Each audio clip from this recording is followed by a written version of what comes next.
Coming at you live from the heart of Lincoln, America. Welcome into 6 p.m. in Lincoln with former Nebraska linebacker Chris Kolarevic. Intercepted, ball game over. Picked off by Chris Kolarevic. This is 6 p.m. in Lincoln with Chris Kolarevic, sponsored by the Teammates Mentoring Program on 93.7 The Ticket and theticketfm.com. All right, let's do it. Big weekend of football, actually. My two alma maters had two big weekends. Sorry, as I'm messing with my mic here, I'm trying to get it like the right height. Kind of messes up. So I went to Northern Iowa this weekend. I watched a little bit of the Nebraska game on my phone while I was there. But first of all, big weekend for Nebraska. Congratulations on the bowl game. Huge win for the program. First, I want to talk some Northern Iowa football right now because that's on my mind. I was up there this weekend. I took a trip. They played Indiana State. It was their last game. They hadn't won a conference game all year. This is the first win. They got a big W. The bigger storyline was the longtime head coach Mark Farley retired. 24 years. Coach Farley has been the head coach at Northern Iowa. I mean, one of the most dedicated, intense human beings I've ever been around in my life. Extremely inspiring. And so I went up there just to see his last game, see a bunch of old teammates. And it was really cool, first of all, that they got the win, send them off on the right note. And then number two, I got to see the outpouring of respect that was given to him, because I saw after the game, they did a little like kind of ceremony. So they win the game, and then they get a bunch of people in the middle of the field after the game, and they do the president of the university comes out, talks about his career, says thank you for your dedication to this university, all this. And then they showed a video of a bunch of his former players and like people that he had coached with who had gone on to different schools or to the NFL, whatever. And they had them all go talk on this big screen. And they just talked about how much he meant to their careers and how much he impacted their lives. And it was amazing to see. I mean, you had guys that were coaching basketball at bigger schools. You had guys that were coaching football in the NFL. You had guys playing in the NFL. It hit me hard to see the level of impact that this man had on so many people, the level of impact that he had on that whole community in Cedar Falls, Iowa, and in Northern Iowa, to see how much of a true like impact that he had on that place and how much of a legacy he's leaving behind with all the people that he touched, all the lives that he touched, and all the lives that he impacted and helped people out on their journeys. And me personally, he was a person that took a shot on me out of high school. I mean, I didn't have very many offers. I had some preferred walk-ons at bigger schools, and he gave me a full ride, and he said, we'll come develop you and make you into a football player.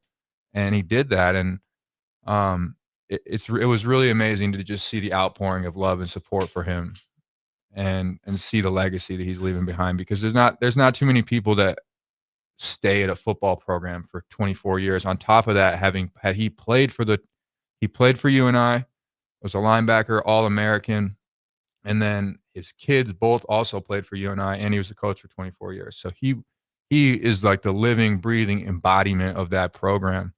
And I got to talk to him for a few minutes. It was awesome.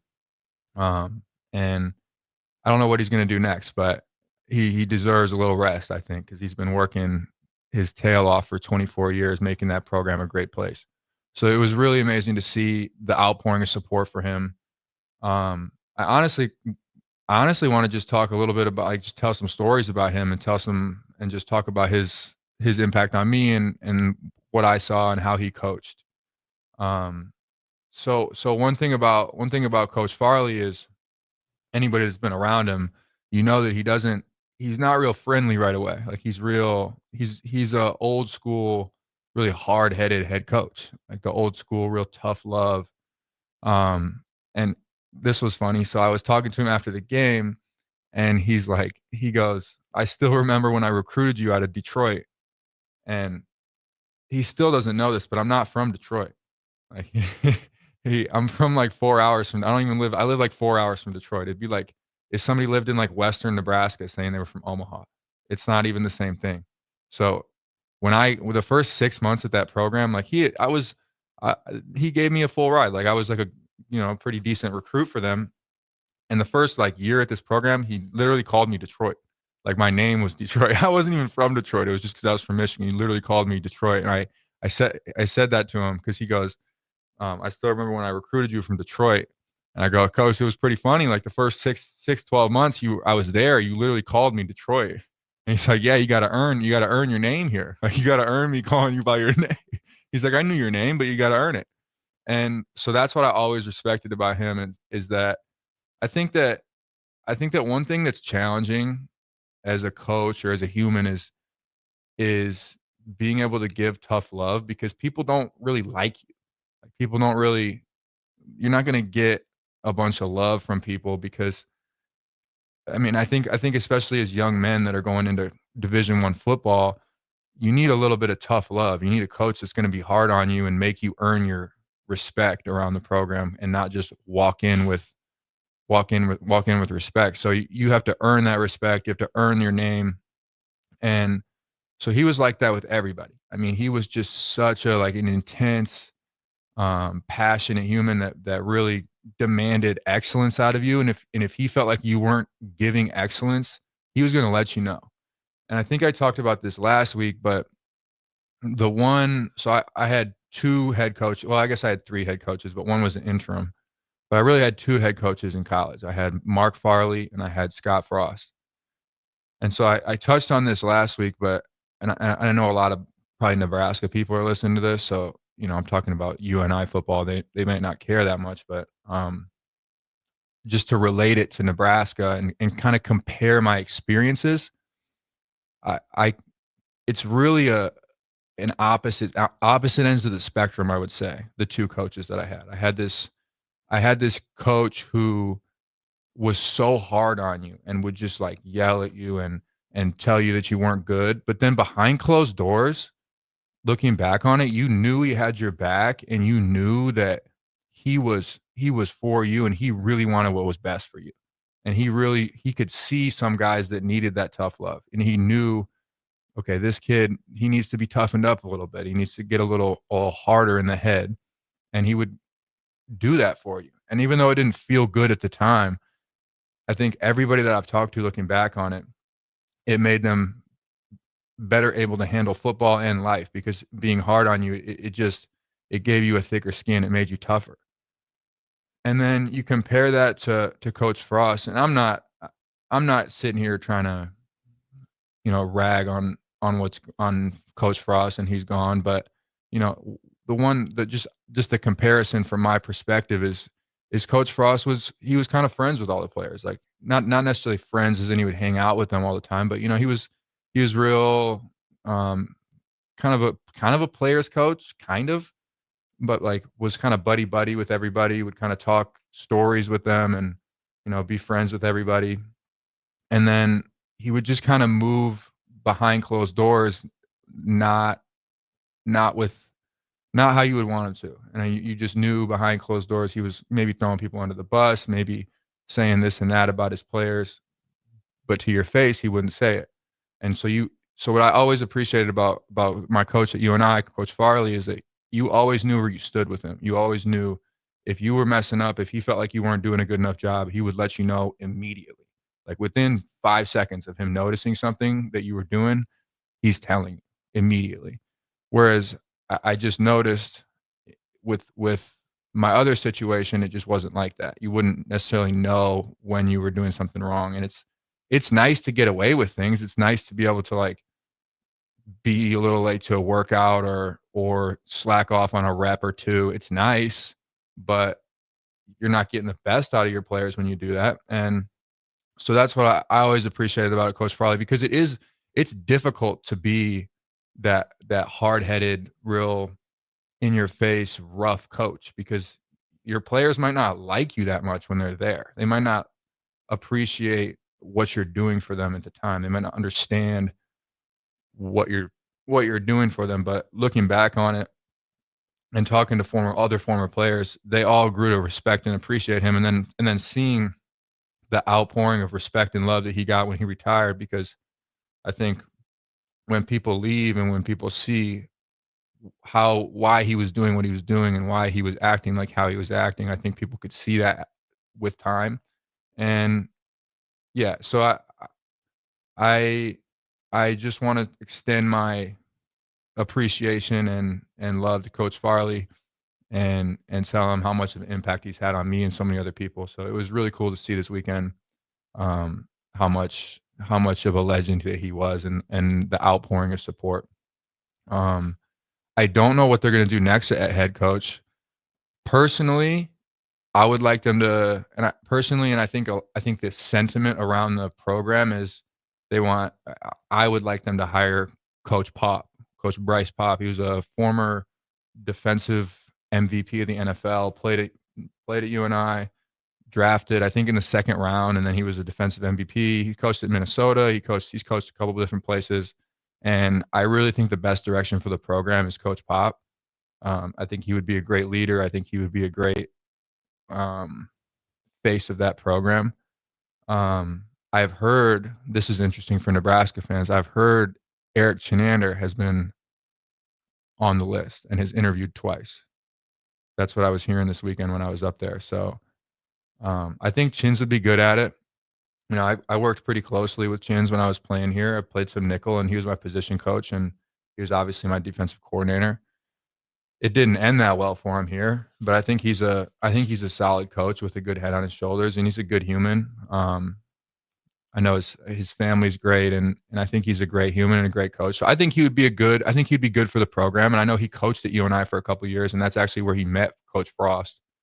So I think it would be interesting to see him go do that job. But I think for me, and I think a lot of former players and a lot of alumni, Coach Bryce Pop would be the best option for head coach, because I think he would do the best at involving alumni, understanding the program, somebody who's been there, who understands how things work around there, and he would just do a great job with the players. So if I had to give my vote of confidence to whoever's listening, or maybe the athletic director at UNI is listening, I doubt it, but if the athletic director at UNI is listening, or if anybody, my vote would be Coach Pop. But we'll see what they end up doing.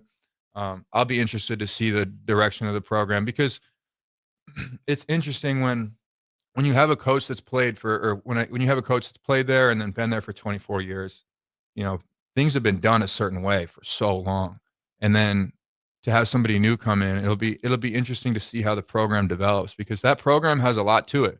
Like, they've had a ton of NFL players. They've had a ton of success on the field, some undefeated seasons, national championship runner-up, a bunch of conference championships. So that program has a lot in it. That program can be great.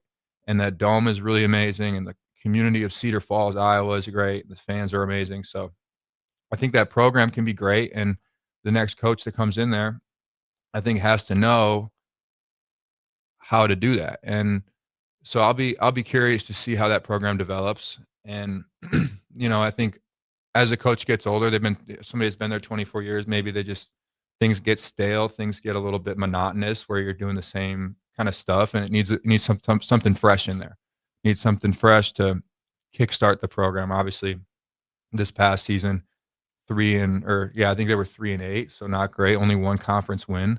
You could use a little boost. You could use some new energy in there for sure. So I'll be interested to see where that goes.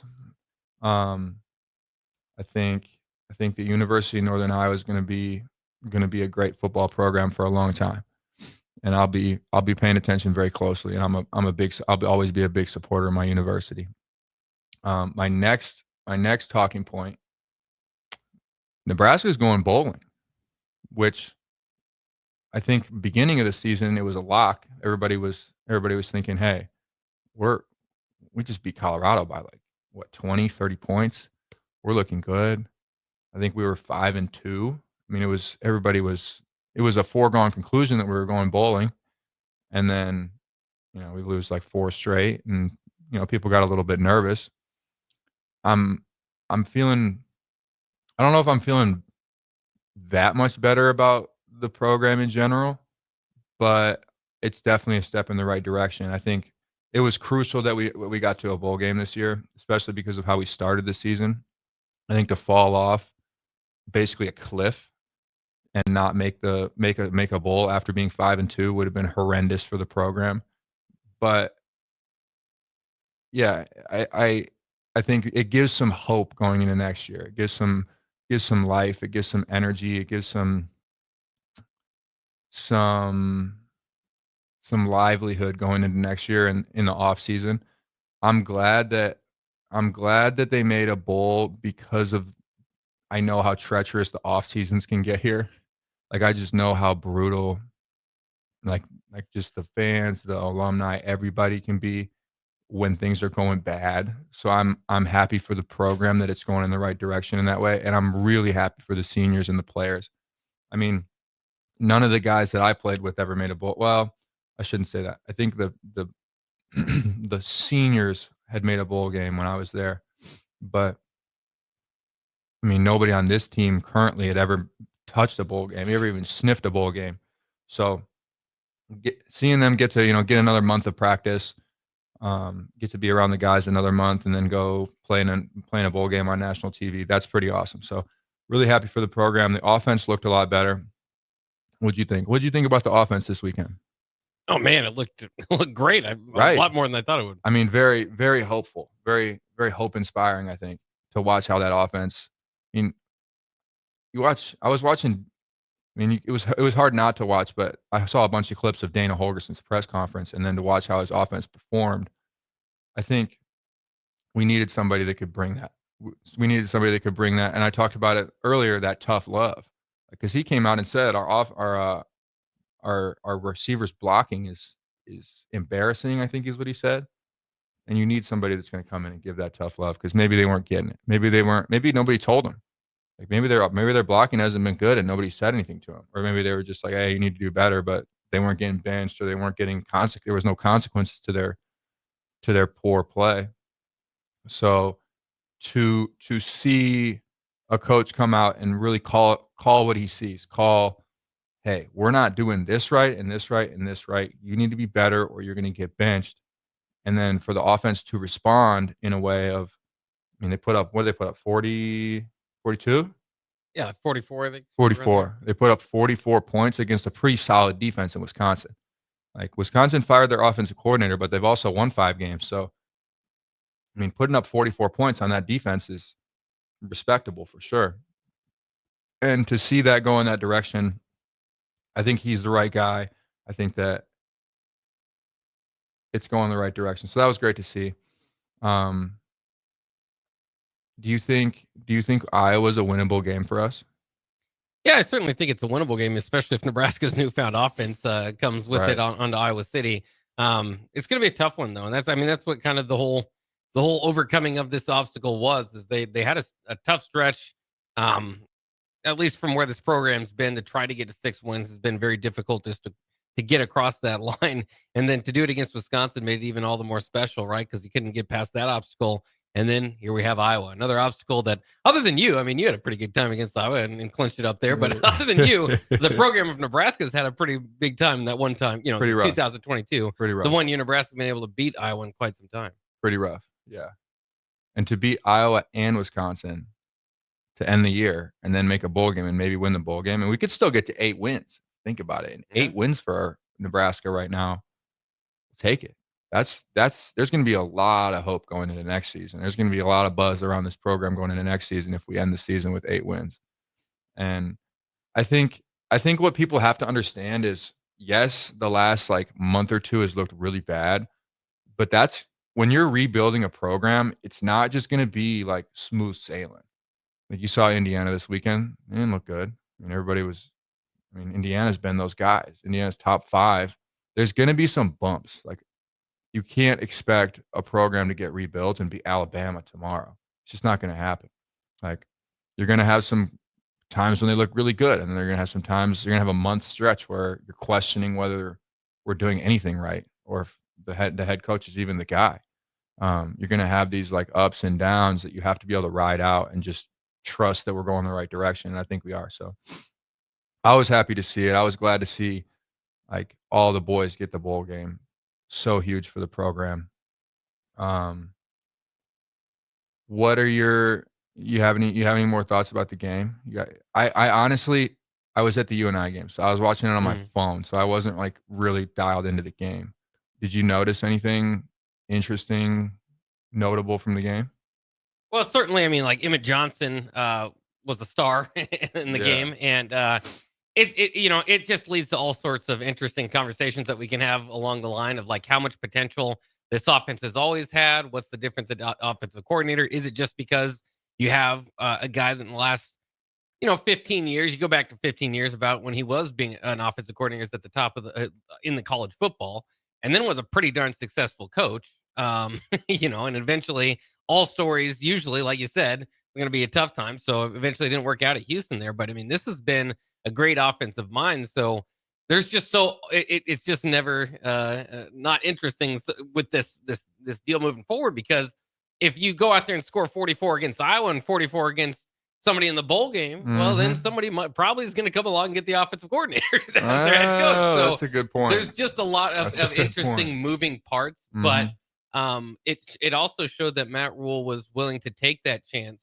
and that there was something there. It wasn't something that, I know it's just one offensive coordinator, but it's long enough into the season that you kind of think at a certain point, well, maybe we're just not an offense equipped to score 30 points in a game. And then you go out there against one of the better defenses you played and put nearly 50 on them, and then it makes you reevaluate, what kind of potential is there to begin with down the line, with what you got in the stable already. It does do that. Yeah, agreed. It definitely does that. I'm looking at Nebraska. And every year people are going to hype it up, and you beat Colorado, and you're all of a sudden people are talking about you like you're a top 5 team. But I think you could kind of sense that this season, I mean, it wasn't going to be like, we're not going to be undefeated. Like there was going to be some ups and downs to it, and it's really good to see them. I think the biggest part is seeing that they were able to rebound after things got rough, where in the past that has really not been the case. We really have not rebounded well. So to have a stretch where we're not doing well and things are kind of spiraling and everybody's like looking at each other, what are we doing? Why are we doing it this way? We're on a downward slope here. And to be able to corral the guys, get things right, and then go beat Wisconsin, that's a big win. So I was happy for the program. I think it's a great win. Be interesting to see what bowl game we get into. Yeah, that's always the fun part from here. But it's also interesting, like, as you were saying, that just me thinking is, the way that you beat that team. It wasn't, what we've kind of been talking about getting over that obstacle. Is like you're just saying, like, all right, it's a 3-point game here. This is generally where something goes wrong. Don't be the guy to screw it up. Type of feeling to, they were just up by so much. It was just like protecting a big lead. Yeah, really. And so it wasn't. When was the last time we like dominated a Big Ten team? Right. Yeah. I think we did. We dominated Northwestern. A couple of years ago when I was there. That was a big dominating game. That was a big dominating game. But I mean, it was Northwestern, and they were terrible that year. Yeah. So well, and that's going to be the question about Wisconsin too, and moving forward is what do they look like next week? They did fire their offensive coordinator, so it's not like we didn't beat Ohio State. Let's be very clear. Like we did not beat Ohio State. They don't. I mean, they don't have the same running back they started the year with. They don't have the same quarterback. Their best defensive, safety was out yesterday. I think one of their wide receivers, and Will Pauling, was out. So it's just not a Wisconsin team at full strength by any means. Absolutely not. And it's not something to like. We didn't win the Natty. We didn't win the conference championship. We beat a bad Wisconsin team, and we look good. Like, there's no taking away from that by any means. But there has to be a little bit of like, pump the brakes. Hey, we got to go beat Iowa. And if you can beat Iowa, then now we're talking. Now we're talking 7 wins. Now we're talking potentially 8 wins. And now we're talking some momentum going into the offseason, momentum in recruiting, and maybe we're ranked going into next year if we win the next 2 games, 3 straight going out of the season. So, and there's obviously with the portal, there's guys you start losing games towards the end of the season, and guys aren't liking the way it's going. They don't have to stay. So I think it's great in recruiting outside and recruiting the inside of your program. It's very hard. It's very challenging for programs, and when that's why things spiral. I think that's why things really spiral, because once it gets going, it's hard to corral it, because there's so much fluidity to football now, like with recruiting, and guys can leave, guys will start leaving when things are going bad. So great to see. We're gonna take a break here real quick. We're just talking football today. We're having a football show, just football. We're gonna talk UNI. We're gonna talk Nebraska. We're gonna talk some NFL.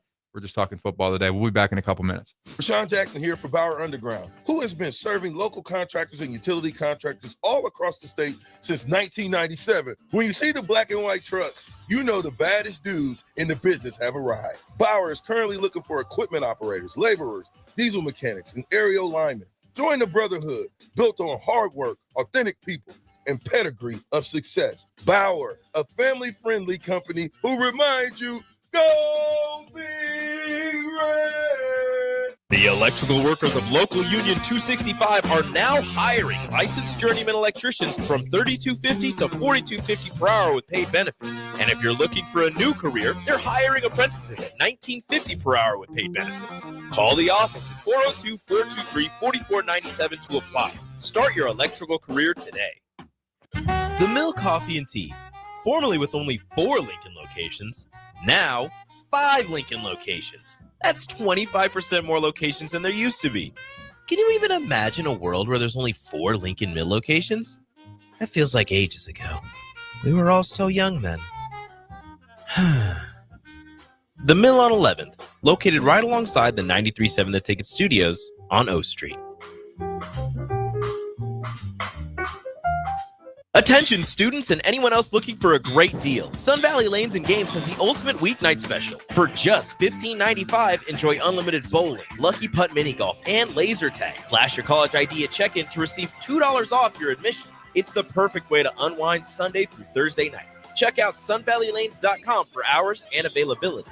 Sun Valley Lanes and Games, located at 321 Victory Lane. Lincoln's best place to meet, eat, and compete. Sun Valley. When you need a new water heater, nothing beats the ProLine family of water heaters from A.O. Smith. ProLine models are built using commercial-grade components, meaning they're built to help you tackle your toughest days. No matter if you need a gas or electric model, A.O. Smith has a ProLine unit for you. A.O. Smith, innovation has a name. Call Wellman Plumbing at 402-434-2400 for a great deal on a water heater today.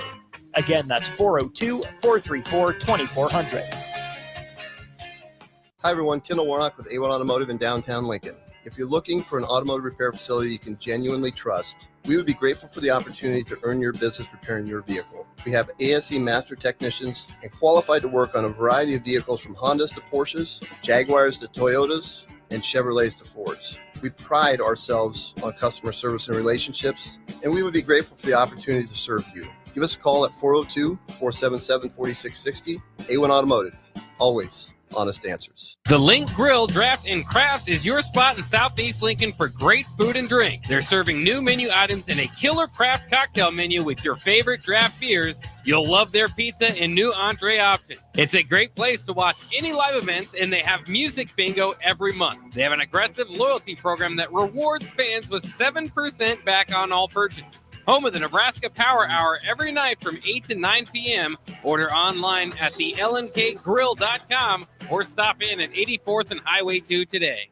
This is former Husker and NFL linebacker Jay Foreman. For years, I've suffered from degenerative problems in both of my ankles, but thanks to a thorough and thought-out plan provided by Advanced Medical Imaging, I was able to get my life back with the least amount of pain as possible. While working through multiple options, the team of physicians at Advanced Medical Imaging were there to answer any questions I had. If you're experiencing any pain at all and want to get your life back, go to amimaging.com or give them a call at 402-484-6677. Advanced Medical Imaging, located at 7601 Pioneers Boulevard. Empower a child today with the Teammates Mentoring Program. Hope is only a conversation away when you choose to share your talent, time, and heart with a child. Together, you can build a relationship based on strengths and chart a brighter future, 1 week at a time. Find out how you can be a mentor by visiting LincolnTeammates.org. Become what you needed as a kid by joining the Teammates Mentoring Program today.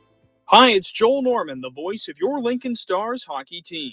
Tune in to 93.7 The Ticket to hear the latest on the Stars with myself, head coach Rocky Russo, and special player guests.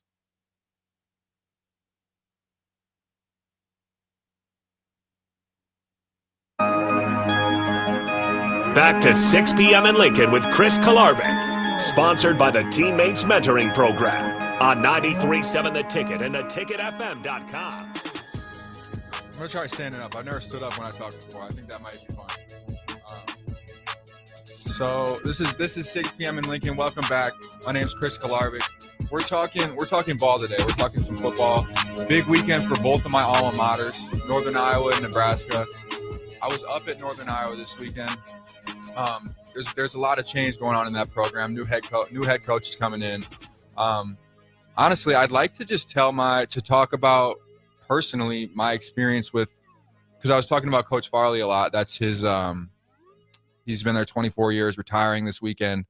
His last game went out with a win. He's somebody that brought me into UNI. I was from Michigan, not a typical place that they recruit from, but he brought me in, helped me along in my career, and was a really impactful coach for me. So honestly, I kind of want to just tell my story and my experience with Coach, and talk about how he impacted my life and how just my recruiting process and then my time with him there. So my first time I ever talked to him was, I'm in high school, in my senior year, and I've got some small offers. Like I've got some Division II, I've got a couple MAC schools interested, and I've got some preferred walk-ons from pretty big schools like Michigan, Michigan State, Northwestern. I got some bigger walk-ons, and I'm kind of not loving any of it. Like I probably would have just walked on at Michigan. That would have been the route I took, but I really wanted to get my school paid for, because I had told my parents, hey, I'm gonna figure out how to pay for school.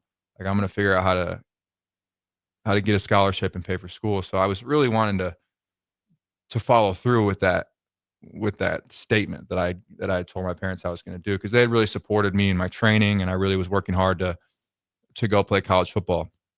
And so January comes around, and I get a call from a 319 number, and I pick up, and it's Coach Farley.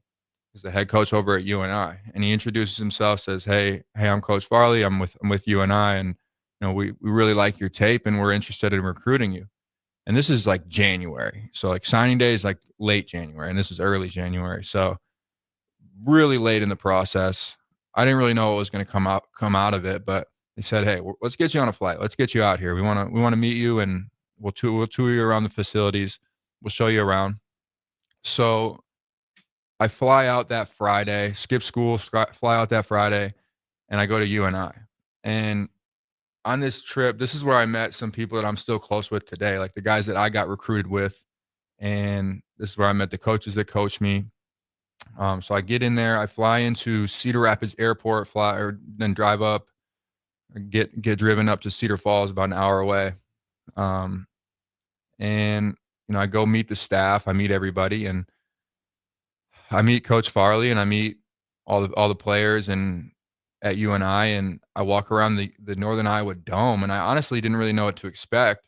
I had kind of looked up some YouTube videos of like the videos of the facilities, because I really had no idea. Like I had never even I knew Northern Iowa was a pretty good basketball school, but I had never really thought of them as a football school. I'd never really heard of their program. Then I was looking into it, and I was like, oh, David Johnson went here. David Johnson's, and at the time he was one of the best backs in the league. Watching him play for the Cardinals. I think I had him on my fantasy team. So I was like, okay, this is pretty cool. Like David Johnson went here. I go there, the stadiums. I don't know if anybody's seen pictures of the stadium. I just posted a picture on my Instagram story because I was up there this weekend, but their stadium's kind of unique. It's a dome. And the noise is trapped in there. So it gets really loud in games, really regardless of how many people were in there. We used to get like 10, 15,000 people in there. When they would pack it, it'd be like up to 20. So this place gets really loud. So I go there, and the turf isn't even down. It's just a track in there because it's track season. So they're doing indoor track. I remember seeing the track. I remember seeing the weight room, and the weight room was great. And so I go sit down with Coach Farley, and he's just talking about his program, how he approaches it, and kind of says like, look, we don't typically recruit guys from Michigan, but we think that we like your mentality. We like how you're approaching the game, and we like some of your physical attributes. So we might be interested in recruiting you. So I go through the whole process, go through that weekend. And then by the end of the weekend, he says, all right, we're gonna offer you a scholarship. And I said, all right, coach, that's amazing. That was my first like real like full ride scholarship. So I was like over the moon. I was calling my parents like, whoa, this is one of the best days of my life. It felt like a dream come true. You know, I grew up small town in Michigan, just trying to figure it out. None of my family really played football, so I was kind of a little bit blind in the process and didn't really know what I was doing, but I had just gotten a full ride Division I scholarship, so I was pretty fired up. And so I took like a week to think about it. He called me a week later and he's like, all right, like, you ready to commit? And I was like, yeah, let's do it. And so I signed the papers January. I go down there in June. And I was so like hard set on like, I'm going to be a great football player. Our workout started I think on June 6th. And instead of going to my graduation on the 8th, I just left and went to workouts because I was just football.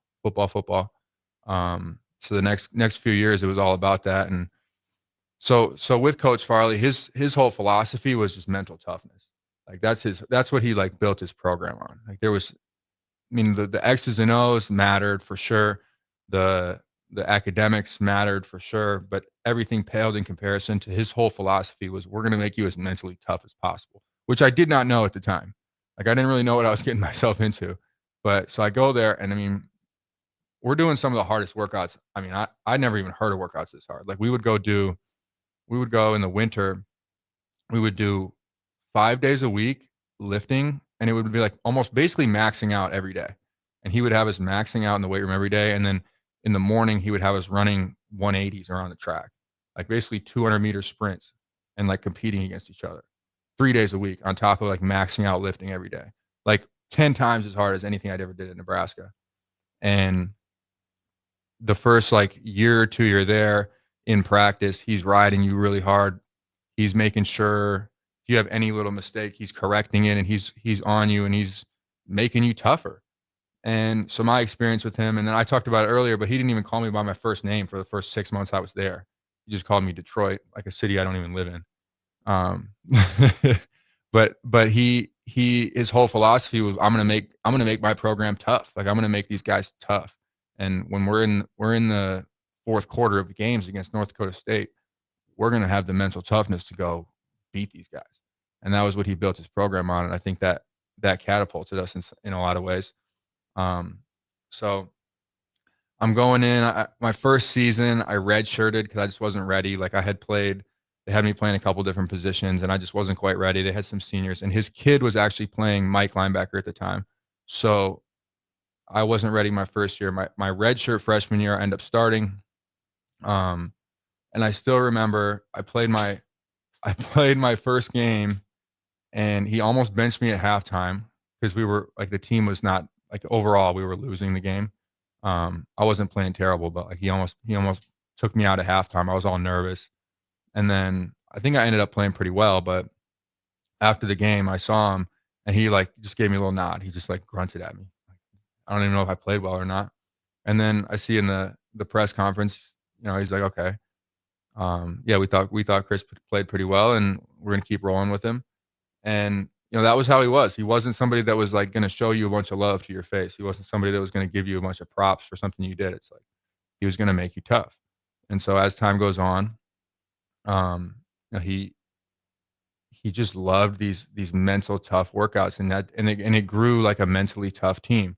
And I honestly don't even know where I'm going with this. I'm just kind of talking about my experience, just in case anybody's just tuning in. I'm talking about my experience with Coach Farley up at UNI, who just retired this weekend. So yeah, I'm I think I lost my train of thought. What you got? I lost my train of thought, dude. Well, you're going into your first year of playing, and right. And then first year of playing. Yeah. After redshirted. But yeah, it was just interesting to see how he ran the program. It was interesting to see the toughness that he brought, the grit that he brought. He was an All-American linebacker over at UNI. A true legend over there. And then what was cool, then this year they played Nebraska, and it was cool to watch that happen. Went to that game. I actually thought you and I played decent in that game, but we beat. One crazy story. We went to my redshirt sophomore year. We went to Iowa State, and that game was a triple overtime game against Brock Purdy. We took Iowa State to triple overtime. That was a wild game. I think one thing that's been on my mind lately is how the transfer portal affects those FCS schools. Because I think everybody's trying to figure out this transfer portal. Everybody's trying to like navigate this new environment of college football. And I think it's way more challenging for the smaller schools than the bigger schools. Because the bigger schools like Nebraska, like they can just throw money at the problem. Like you got money and they can just throw money. I mean, you saw Michigan. They just, I think, spent $10 million on a quarterback. Some number like that. And these bigger schools, they can kind of throw money at the problem. Like they got money to burn. Especially boosters, if they see a player they like, they can throw money at it. Where I think it's hard for the smaller schools is the bigger schools, you're getting transfers from the FCS who were successful in the FCS and then want to move up. In the FCS, you're getting guys that didn't succeed and who may be good players at a different school. Maybe just they weren't in the right situation, but you're getting players who didn't succeed. So it's way harder to gauge whether a player will be good or not when he's coming to you. So I think that recruiting process is really hard, and you can lose guys like UNI was a program that was really built on development. They really made their name off of bringing guys in like Spencer Brown, like Trevor Penning, who were 200 pounds when they got there and they leave in their first round draft picks as an offensive lineman. Like they really develop players. But what happened, I mean, the scary part, I think, is you bring a guy in, you give him a chance and you develop him, and then he gets to his third year, plays well, and then gets picked off by a bigger program. So I think that's a really challenging thing for those smaller schools to deal with. And I think that things will balance out and times will catch up and these programs will catch up. But I think for these smaller schools, it's just going to take a little bit longer to kind of figure out how to navigate that transfer portal, because it is very treacherous for them. Like there's no way around it. It's very hard to deal with because the transfers that you're getting are probably people that were unsuccessful with their previous school, and then the transfers that are leaving are your best players. So, I'm getting told we're getting ready to take a break here. So, signing off for about 2 minutes. We'll see you soon. Load up on meat and more this fall at the Mercado by Certified Piedmontese at 84th and Havelock. This week's special through November 12th is $2 off all crackers, $2 off on grind, $3 off on salami, and buy one, get one free on stew beef. Limit of 2. Locations at 84th and Havelock, 30th and Yankee Hill, and now 85th and Highway 2 in Lincoln, or 168th and Maple in Omaha. Get to the Mercado today for the best meat in town. You're counting on your team to win, so why not prove it? By placing your bets at Warhorse Sportsbook. Their win is your win.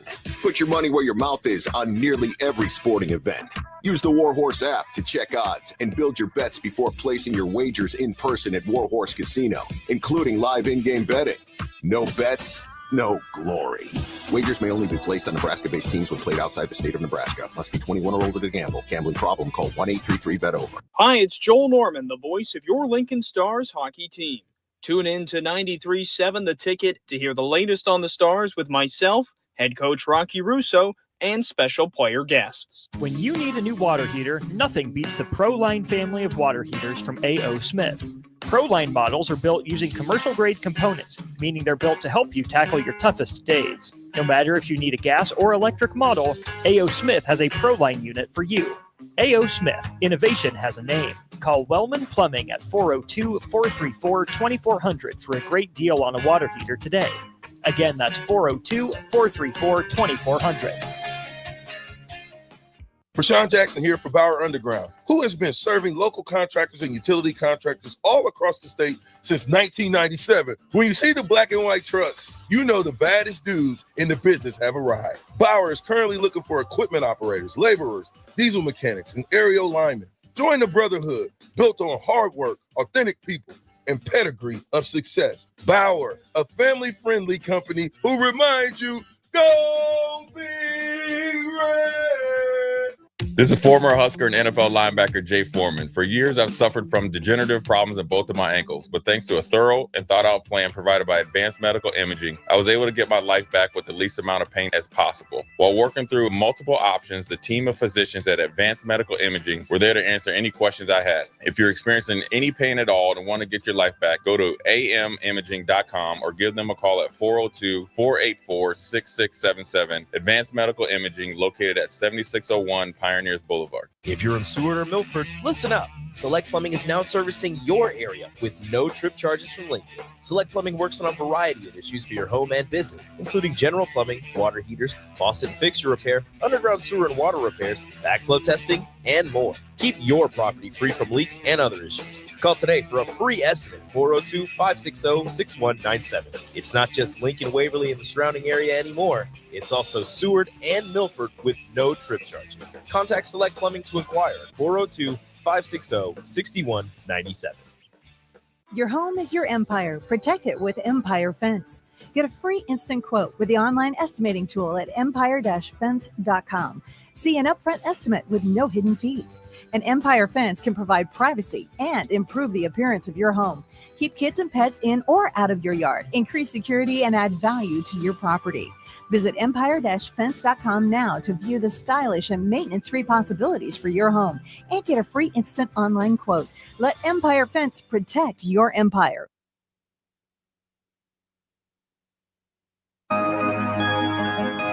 Back to 6 p.m. in Lincoln with Chris Kolarevic. Sponsored by the Teammates Mentoring Program on 93.7 The Ticket and theticketfm.com. I think we should talk about what else is going on around the country football-wise. First of all, my Lions got to win. Shout out to the Detroit Lions, making me proud. I had a rough childhood watching them. Actually very traumatized from watching the Lions growing up. But making me proud, making the state of Michigan proud, winning some games, dominant fashion recently. Best team in the NFL.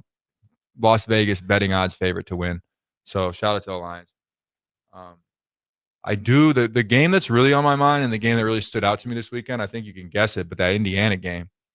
I mean, College game day, I was watching. I mean, the state of Indiana was ready. I mean, that was probably the biggest. People were saying it on College game day, but it was the biggest game for that program, probably in the history of the program. I think they were 10-0 going into Ohio State College game day, number 5 in the country. Like if they go win that game, the direction of that program, not that it isn't changed because of this year, but like the overall direction of that program, if they win that game, is just completely different. And they kind of got dominated. Like they looked okay in the first quarter, which I think Ohio State just needed to get a feel for it. But they got dominated. It wasn't like one of those where if Indiana plays them 10 times, they win 5. It was like if Indiana plays them 10 times, they probably win 1, maybe 2. So that was an interesting game to me because I think it's so hard for programs that aren't one of the, like, I don't know, there's probably 10 programs in the country. You got Alabama, Michigan, Ohio State, Georgia, Texas, Penn State, like those blue bloods. It's so hard for a program like in Indiana, like in Illinois, to come in and like run the table, go undefeated or have that type of season. It's so hard to go undefeated in college football. Like you see Michigan struggle to do it. You see Ohio State even lost a game this year. Like it's so hard to go undefeated in college football, and especially for those schools that don't have the funding, that don't have the track record, and they're not getting the biggest recruits. They can be a great team and maybe even a better team, but I think when you play in Ohio State, you just don't have the horses. Like you play Ohio State and you're playing 5-star recruits across the board, and it's pretty hard to top that. It's pretty hard to beat that, especially as you get into the fourth quarter. They're just going to be more consistent. Their athleticism is going to be more consistent. Their demeanor in these big games is going to be more consistent because they probably played in more big games if they're a bigger recruit. So I thought that game was really interesting. I personally thought Indiana had a good chance to win that game. Like I picked Indiana. I thought they would win. In hindsight, I think Kirk Herbstreit said this. I was watching College game day. Kirk Herbstreit said he picked Ohio State, and his reasoning was It was a few years ago, and it was a very similar situation with Michigan State, where Michigan State was undefeated. I think they were ranked 7th, and it was like week 8, and there was a lot of hype around the game. Ohio State was like number 2, and Michigan State was 7, and they were undefeated, and they were playing each other. And Ohio State went in and just spanked them. Like it was like a 40-something to under 10 game. And he brought that up, and he goes, it feels like a very similar energy to that, where Indiana hasn't really played anybody. They're playing, I mean, they beat Nebraska, who was struggling at the time by quite a bit. They've beat some okay teams, but they haven't played Ohio State, and they're coming in with a lot of high hopes. Their head is on cloud 9 because they're number 5 in the country and they're undefeated, and they're not used to being in that position. Like Ohio State is very used to being number 5 in the country. Like sometimes, I mean, number 5 in the country for Ohio State is maybe even a little low. They're going to be frustrated with number 5. So those type of programs, they're used to it. And when you get in Indiana when they're ranked 5, they just have so much more attention than they're used to, and it's kind of uncomfortable, and it makes people maybe think too highly of the team, or maybe going in with too much confidence. I don't know what it is, but it was interesting watching that game because it was like it was completely different levels of football teams.